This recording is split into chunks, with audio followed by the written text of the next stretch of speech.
السلام علیکم ناظرین، جمعیت اشاعت التوحید و سنہ کے زیر اہتمام ایک عظیم الشان توحید و سنت کانفرنس منعقد ہو رہی ہے۔ صدیق اکبر چوک المعروف کالج چوک بالمقابل تلگنگ پائپ سٹور پنڈی کھیپ 16 ربیع الاول کی مبارک شب 21 ستمبر بروز ہفتہ کو بعد نماز عشاء جب یہ فضائیں توحید کے نعروں سے گونجیں گی اور اہل اسلام کا جمع غفیر جمع ہوگا تو ان مقدس لمحوں کی گواہی خود تاریخ دے گی۔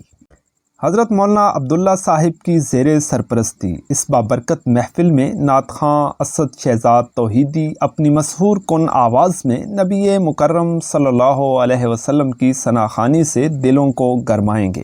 زیر قیادت حضرت مولانا عابد گجر صاحب امیر جمعیت اشاعت التوحید و سنہ پنڈی کھیپ، مہمان خصوصی قائد انقلاب قرآنی حضرت مولانا محمد طیب طاہری صاحب صدر وحدت المدارس الاسلامیہ پاکستان امیر جمعیت اشاعت التوحید و سنہ، جو اپنی علمی بصیرت اور ولولہ انگیز خطاب سے محفل کو زینت بخشیں گے۔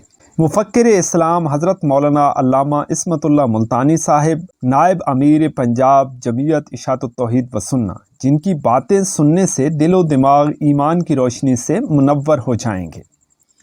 فاتح مذاہب باطلہ حضرت مولانا علامہ خضر حیات پھکھوی صاحب، جو اپنے علم و حکمت سے مذاہب باطلہ کے کلے زمیں بوس کریں گے۔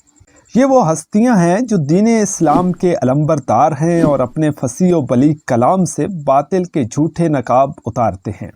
اس پروگرام میں خصوصی شرکت کریں گے حضرت مولانا محمد زمان صاحب، حضرت مولانا رستم علی شاہ صاحب، حضرت مولانا عبدالرؤف عابد صاحب، حضرت مولانا عطاء الرحمن مدنی صاحب۔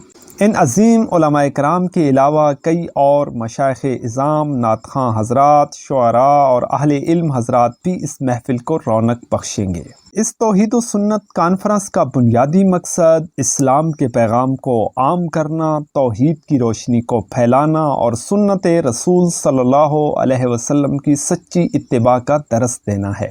تمام اہل اسلام سے بھرپور اپیل کی جاتی ہے کہ اس بابرکت اجتماع میں شرکت فرما کر اپنی ایمان کو تازگی بخشیں اور اللہ کی توحید اور نبی کریم صلی اللہ علیہ وسلم کی سنت کو سمجھیں، تاکہ ہماری زندگیوں میں انقلاب آئے اور ہم اپنی دنیا و آخرت سنوار سکیں۔